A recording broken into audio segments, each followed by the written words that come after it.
Well, Christmas is only a few days away, and it is really showing in our sales here right now. There's not much going out, and there's definitely nothing coming in.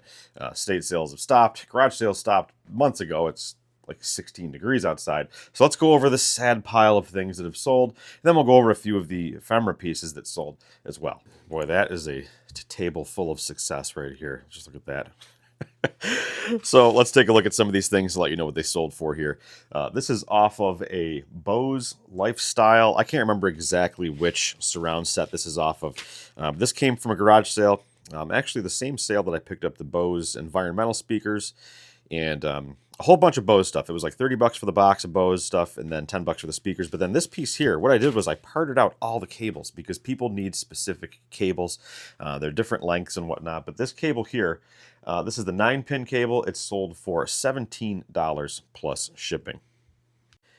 So I've got a bunch of these digital cameras that were missing batteries. Some were missing chargers. And so I pick up these K-Star. They're on Amazon. They're dirt cheap, and they come with, you can get them with sometimes 1 battery, 2 batteries. There's a bunch of different models that you can get. Some have a digital display up here. I'll link it down in the description. But every time I find these cameras, they typically are just the camera. And with this one, which is just like all the rest of them, it seems, it came with 1 battery and a memory card and nothing else. So with these cameras, you have to have a separate battery charger. These will not charge by just plugging in to the USB here. But this is a Canon PowerShot SD630. You can see it's rough. It's really rough. And even the back screen, brutal. So I listed this pretty low at $49.99 and it sold for the full asking price. So this is one of those spacers that came with the concrete polishing pads that I picked up at the auction. And I've got 3 of each. I got 3 of these, and I got 3 of just the tops here. I set these up with like a very, very cheap flat rate shipping of $3.99. So that way I'm not making money on shipping. I'm losing a little bit, but I'm still getting a little bit of something, and it looks appealing to the buyer without going full free shipping on it. So this one here sold for the full asking price of $19.99 plus $3.99 on shipping. So last year I went to what happened to turn into the best estate sale I have ever been to. And these were there. So I know a lot of you are going to know what this is right away. It's a track. And it's a track for one of the coolest 80s toys that ever existed. And unfortunately, those toys weren't there, but I did get the track. Track doesn't sell for a lot. I forgot the year that this was made. My best guess, does it say on some of these? Maybe? 1982. So I was born in 81. I still have a lot of these trucks. These are the Shopper Stompers, and they were invented by a man named Eddie Goldfarb, who's 104 years old. He's still alive, and he's invented over 800 toys in his lifetime. But these tracks here, the trucks go for a lot more. The track set here, incomplete, just the bag of tracks. It's missing the little turnaround, and there's a few other pieces that came with it. But this one for $12.74 plus shipping. Couple pieces over here that I forgot to put on the table that's sold. This is loose in here. I want to be careful with this. But this one here is it's a Porsche 91710, I think. Or no, this one's the 91710. This is the 510K Type B slot car with the box.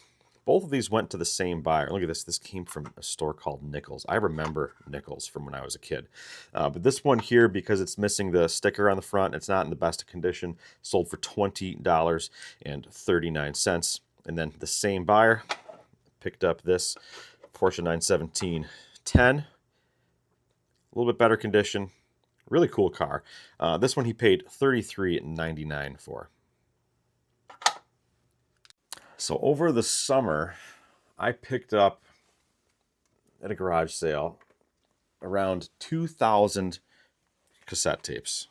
And almost half of them were sealed. If you follow me on Instagram, you remember that story. It was crazy because I got them for only $60. And they all came from, so this is Motown, but then on the bottom here it says MCA. These are all from a former MCA employee. So there were a lot of promos in there. And there were a few albums that I really, really hoped were in there, but they weren't. But however, this one here sold for $20 plus shipping. Mary Jane Girl still sealed. And there is one unfortunate thing about that whole collection. The bottom tote had mold. And these tapes don't really mean anything. I just throw random soundtracks up here and stuff. I don't even know what I don't even know why I put some of these in here, but they're in here along with my micro machines because I had some spaces to fill. But anyways, this is the soundtrack for Juice. And this one is, you're probably not going to see this one anywhere. This is a sample. It's a promo copy. However, the bottom tote, because it was in a basement, got a little damp. And if you can see right here, there is mold on the tape. And this is why I shouldn't have it here, because the mold can spread even though it's sealed. Collectors are not going to want moldy cassettes. So there were a lot of very high dollar, $100 to $200 cassettes that I had to toss. A lot of them weren't valuable, but it was really hard getting rid of them because I'm not going to sell moldy stuff on eBay. But something you want to be on the lookout for if you're buying old cassettes. All right, let's get into some ephemera, and then we'll call it and go on Christmas break. Self-employed Christmas break, which you don't get vacation pay for that, by the way. So that's cool. But let's get into this. The Atlanta Coal Company, 1919. This piece here sold for $15.99 plus shipping to a repeat buyer. That's pretty cool. Next item that sold in the ephemera store also went to a repeat buyer. This is from 1902. This is the Hauser, Brenner, and Fath Company, Cincinnati Steam Cooperage. Look at the size of the letterhead in that thing. It's massive. It takes up like almost more than half the page. Pretty cool. But this ephemera store, I've had the account for years and years and years. I never really used it just to buy things like shipping materials and stuff like that. So I'm now top rated, which is awesome. And I decided let's go for the whole top rated plus, because I never did it on my other stores. I'm not going to ship an espresso machine for free and do free returns on something like that. So I just never bothered. So since I already offer free shipping, I changed all my listings to free 30-day returns. And that's going to give me a 10% discount on final value fees. So we'll see how that goes. Next piece that sold, looks like they crossed off the cashier's name. So maybe they got fired or they changed jobs and they just had a ton of paper that they didn't want to get rid of. So they just crossed this person's name out. But this is from, what is this? This is the 1918, the National Bank of Cortland, New York. This piece here sold for $12 plus free shipping. And that's another repeat buyer, actually. So a lot of times repeat buyers come through. I'm willing to give them a break on stuff because I want them to come back. And I appreciate their business along with everyone else's here. This is a new buyer, but I did give them a deal here. This is the Reed Colliery Company. 1917. This piece here sold for $12. Free shipping. What is this next one? 1915. This is the Boston Albany Railroad. 1915, sold for $15.99. Free shipping. Or one of these days I'll put some WD-40 on this chair so you guys don't have to listen to it squeaking around. What's the next one here? Another repeat buyer. So this one I gave him a pretty good deal on because he's bought quite a bit from me. This is the Endicott Johnson Leather Company, 1917. I gave it to this person for $10. Free shipping. This one's pretty cool. They specialties game traps, gear chain, machine guards. This is the Norwich Wireworks Company out of Norwich, New York. 1925. This sold for $15.19 with free shipping. These last two, repeat buyer, Conquest Coal Mining Company.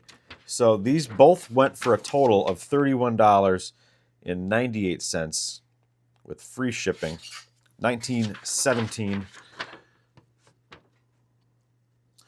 Through oversight, your letter of the 31st was not answered. There's always problems in these letters.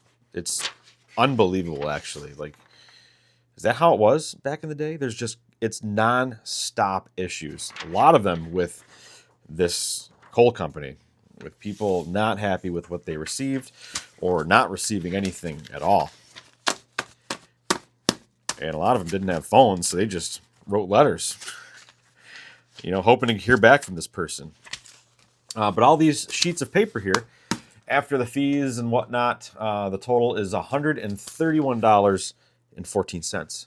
Obviously, the shipping is going to bring that down a little bit, so probably about $100 I'll make off of these sheets of paper. So not too bad. That pays for List Easier. I'm happy with that. I got a lot of stuff coming. I've got way more stuff coming than I should. I went crazy at the end of the year here, and I bought hundreds of the Stay Flat mailers, and I'm getting really low on the chipboard, and I've got like 1,000 of those showing up. End of the year, getting all those deductions that I can. But that's going to be it for this video. It's a little bit of a short one because there's not much going on. So thank you all for watching, and I'll see you in the next one.